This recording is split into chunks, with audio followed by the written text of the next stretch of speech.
Fala galera, tudo bem? Povo, ó, seguinte, exemplo 1, a gente está na página 474, é o exercício em classe, tudo bem? Então ele fala o seguinte, ó, um esporte que ganha cada vez mais adeptos é o kitesurf, tá certo né Maju? Falei certo né? Então tá bom. Nesse esporte, o praticante utiliza uma prancha onde seus pés podem ficar presos ou não a uma pipa, o kite em inglês, né? Tá certo. A pipa é arrastada pelo vento, puxando o atleta. Pode ser praticado em águas mais calmas, como em represas, ou no mar, onde o atleta pode até saltar ondas. A figura abaixo ilustra um atleta praticando kitesurf em um local de águas calmas, bem como o deslocamento realizado pelo conjunto atleta-prancha e as forças nele aplicadas.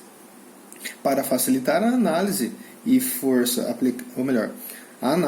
a força aplicada pela água no conjunto atleta-prancha está decomposta em duas direções.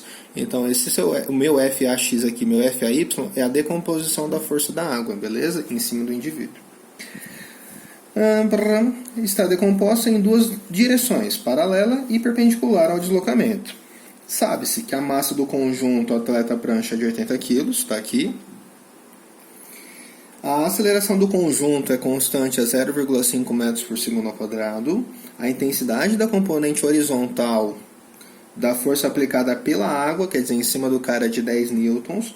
A intensidade da força aplicada da pipa é de 100 newtons, a pipa estaria aqui, e esse ponto é meu indivíduo, tudo bem? Eu fiz um diagrama de corpo livre só para facilitar a minha vida, que não sabe muito desenhar.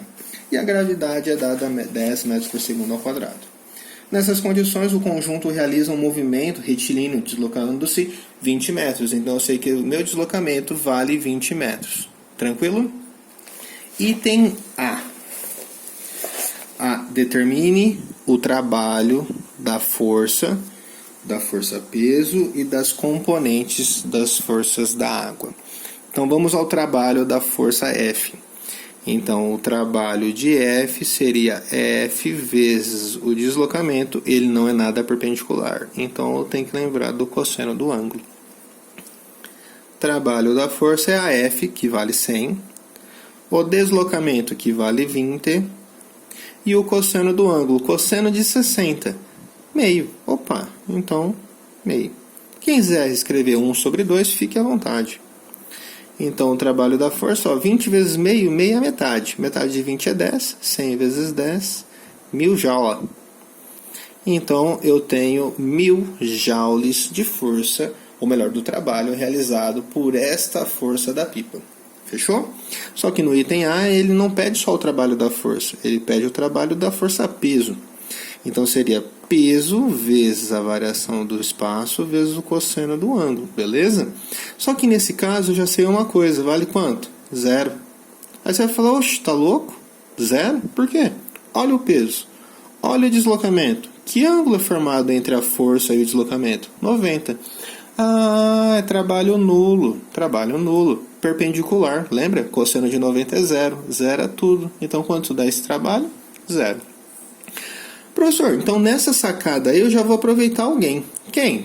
Olha só, ele não pediu o trabalho das componentes? Então, quem que seria o trabalho da força de AY, da água, na vertical?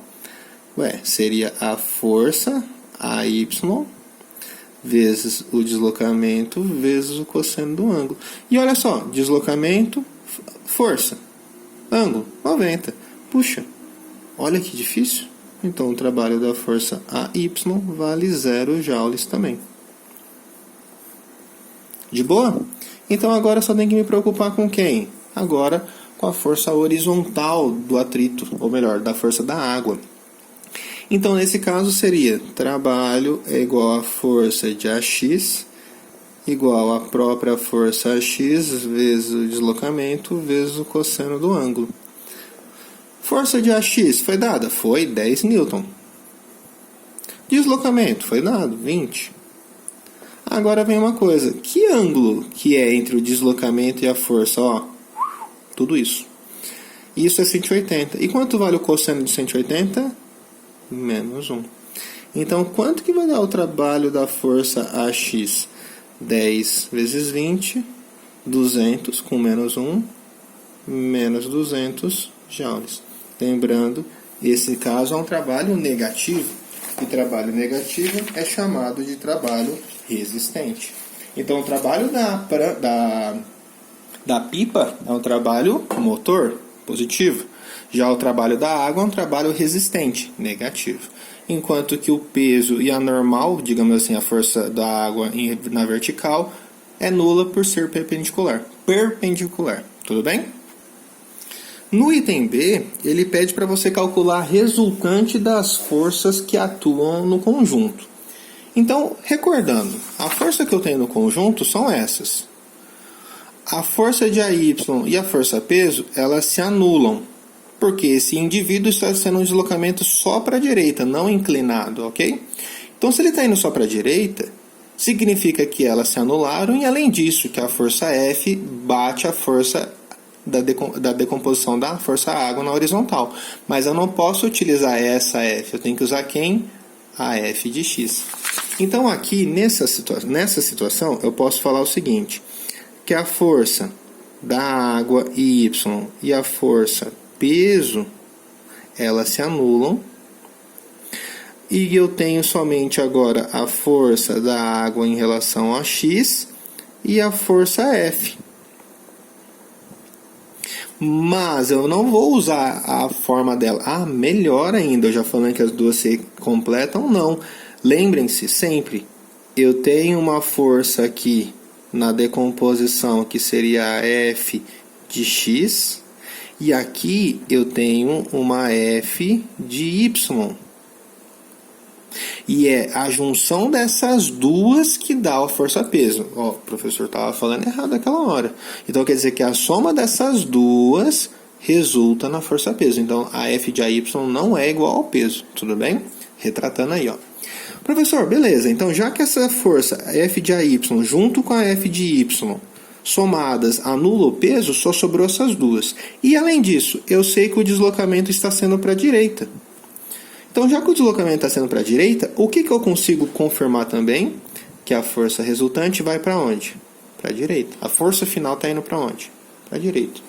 Então, vocês concordam comigo que a força resultante seria a F de X menos a F de AX? Então, ficaria algo assim, ó. A força resultante é igual a F de X menos a F de AX. Professor, quem que é a força F de X? Ixi, eu tenho que lembrar. Ó, aqui era um ângulo de 60, lembra? Quem que é... Opa, ó o WhatsApp. Quem que é a F de X? A F de X, ó, cateto adjacente, hipotenusa, cosseno. Ah, é verdade, ó, uma observação rápida aqui, ó. F de X é a F vezes o cosseno do ângulo. Então, essa F de X seria a F, que vale 100... vezes o cosseno do ângulo. O cosseno do ângulo vale quanto mesmo? Meio. Professor, então essa F, 100 vezes meio é metade. 50 newtons. Tranquilo? De boa? Então vamos lá. Professor, então a minha F de X vale 50. Quanto que vale a F de AX mesmo? Lá, 10. Ah, beleza. Então quanto vale a minha resultante? 40 newtons. Tranquilo, de boa, fácil, fácil. Alguma dúvida? Não? Bora pro C então? Vamos pro C, que aí a gente já está quase encerrando o exercício 1. O C fala assim, ó, determina o trabalho da resultante. Ah, beleza. Trabalho da resultante, ó, vamos pôr um Rzinho aqui, ó. É a força resultante vezes o seu deslocamento vezes o cosseno do ângulo. Só que nesse caso, o cosseno, ó, a resultante está na mesma direção e sentido. Ah, é paralelo ao deslocamento. Firmeza. Então isso aqui vai dar cosseno de 0, vai dar 1. Então o trabalho da resultante, quanto foi a força? 40. Quanto foi o deslocamento? 20. E cosseno de 0, que vale 1. Ah, fechou. Então o trabalho da resultante, 40 vezes 20, 800 joules. Fácil, nenhuma dúvida. Que legal, professor. Tá fácil. Que bom, povo. D. Compare os resultados encontrados no item C com a soma dos trabalhos de todas as forças que atuam no conjunto. Qual a conclusão? Se a gente fosse pensar no trabalho total, que seria o trabalho resultante, seria o trabalho do peso, mais o trabalho da força, mais o trabalho da força da água em X, lembra? Mais o trabalho da força da água em Y. Lembra que são todos os trabalhos que existem, ok? Então, o trabalho da resultante, o trabalho do peso, quanto que tinha dado? O trabalho do peso, 0, porque era perpendicular, lembra? Qual foi o trabalho da força da pipa? 1000. Então, o trabalho da força da pipa é 1000. A força da água, era menos 200. E o da FAY é perpendicular, 0. E olha que interessante.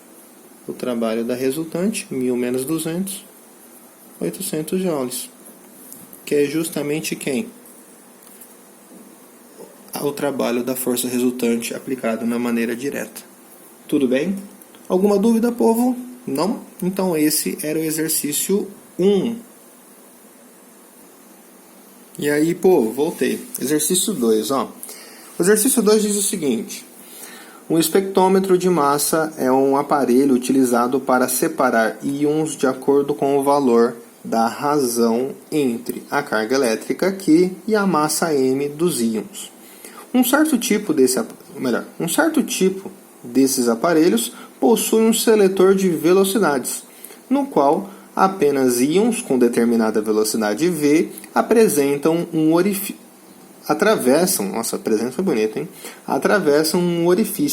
e passam para o espectrômetro.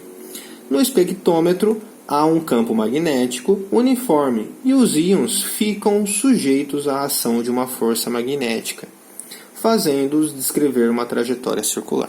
Então aqui são os íons que já passaram, e nesse campo onde existe a força magnética faz com que esse íon faça uma trajetória circular passando por um seletor, tudo bem? Íons com diferentes razões, carga elétrica por massa, percorrem trajetórias com diferentes raios. A respeito dessa força magnética, sabe-se que sua intensidade é dada pela expressão, aquela faça quero você bem.